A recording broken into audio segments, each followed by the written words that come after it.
मी आज तुम्हाला सकाळच्या नाश्त्यासाठी किंवा पितृपक्षातील पदार्थ तयार करून दाखवणार आहे. तर करण्यासाठी घेऊया.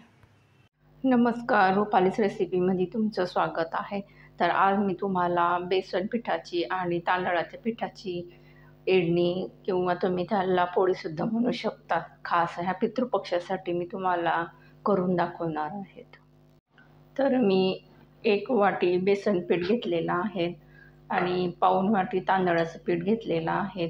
तर मी 1 बाउल घेणार आहे, त्यामध्ये मी टाकून घेणार आहे पीठ.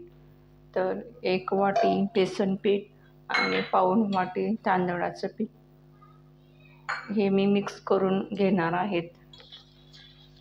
त्याचबरोबर मी 1 चमचा पोहे खाण्याच्या पांढरी तीळ घेतलेली आहेत आणि थोडं अजवाईन टाकून घेणार आहेत. अजवाईन टाकल्याने ही पोळी किंवा इडली छान लागते खाण्यासाठी. आणि थोडा हिंगसुद्धा टाकणार आहे. तर हिंग मी नवजीवन हा वापर करत आहे. तुम्हाला जो आवडेल तो तुम्ही वापर करू शकता. तर त्याचबरोबर मी हळद आणि लाल तिखट 1 चमचा, त्याचबरोबर चवीनुसार मीठ. तर कोरडे जिन्नस मी एकत्र करून घेणार आहे मस्त असे. तर मी कोरडे जिन्नस पूर्ण एकत्र करून घेतलेले आहेत आणि त्याचबरोबर मी यामध्ये थोडं 1 चमचा तेल टाकून घेणार आहे. तेल टाकल्याने ही इडली छान लागते खाण्यासाठी. तर यामध्ये मी थोडं थोडं करून पाणी टाकून घेणार आहे आणि छान असं याचं बॅटर तयार करून घेणार आहे. तर ही पोळी तुम्ही किंवा इडली पितृपक्षामध्ये खास पितरांसाठी तुम्ही करू शकता. तर मी हे पूर्ण असं एकत्र करून घेणार आहे. तुम्ही बघू शकता छान असं बॅटरनं तयार झालेलं आहे. तर याला मी 5 ते 10 मिनटं मुरण्यासाठी ठेवणार आहे. बॅटरनं सुद्धा छान असं मुरलेलं आहे. तर तवा छान असा तापलेला आहे. तर मी तव्याला तेल लावून घेणार आहे. तेल छान असं पसरून घ्यायचं जेणेकरून आपली इडली तव्याला चिकटणार नाही त्यासाठी. तर खास ही पितृपक्षातील रेसिपी आहे. जर ही रेसिपी कोणाला आवडली तर रुपालीस रेसिपी या चॅनलला लाईक करा, शेअर करा आणि शेवटपर्यंत नक्की बघा, जेणेकरून तुम्हाला माझा प्रत्येक व्हिडिओ बघण्यासाठी मिळेल त्यासाठी. तर अशा पद्धतीने मी तव्यावरती टाकून घेतलेलं आहे आणि छान असं यावरती थोडं वरतून तेल टाकून घ्यायचं, जेणेकरून खाण्यासाठी खूप अशी मस्त आणि टेस्टी लागते. थोडं अजून मी त्याला होऊ देणार आहे. तर मी याला दोघी साईडनं शेकून घेणार आहे छान असं तव्यावरती. तर बघा किती मस्त आणि दिसायला सुद्धा छान. तर ट्राय करून बघा तुम्ही ही सुद्धा रेसिपी पितृपक्षामध्ये.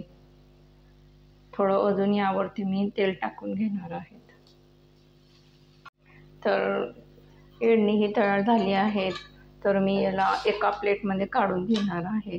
तर बघा किती छान आणि मस्त झालेली आहेत. दोघे साईडने छान अशी शेकून घ्यायची, जेणेकरून खायला सुद्धा छान आणि बघण्यासाठी सुद्धा अप्रतिम दिसत आहे. तर अजून मी तुम्हाला करून दाखवणार आहे. परत तेल लावून घ्यायचं तव्याला. परत मी यावरती 1 ते 1.5 चमचा बॅटरनं टाकून घेणार आहे आणि हलक्या हाताने पसरून घ्यायचं. तुम्ही बघू शकता त्याच पद्धतीने मी दुसरंसुद्धा करून घेत आहे. थोडं तेल टाकून घेणार आहेत आणि छान असं सराट्याच्या साहाय्याने मी त्याला पलटून घेणार आहे. तर बघा किती छान आणि खुसखुशीत होत आहे. आणि 2 ते 3 थेंब टाकायचं.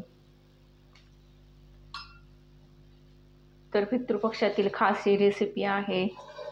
ज्यांना आवडेल ते तुम्ही करू शकता घरी आणि नक्कीच ट्राय करून बघा आणि मला कमेंट्समध्ये सांगा कशी लागते खाण्यासाठी. तर हे सुद्धा तयार झालेली आहेत. तर ही सुद्धा मी काढून घेणार आहेत एका प्लेटमध्ये. तर अशा पद्धतीने मी पूर्ण बॅटरच्या इडल्या करून घेणार आहे. तर मी अशा पद्धतीने पूर्ण इडल्या तयार करून घेतलेल्या आहेत. तर तुम्ही ही एळणी नाश्त्यासाठी सुद्धा करू शकता किंवा पितृपक्षामध्ये सुद्धा बेसन पिठाची पोळी किंवा एळणी करू शकता. तर ही रेसिपी जर तुम्हाला आवडली असेल तर रुपालीस रेसिपी या चॅनलला नक्कीच सबस्क्राईब करायला विसरू नका. कमेंट्स करा, शेअर करा. तोपर्यंत थँक्यू.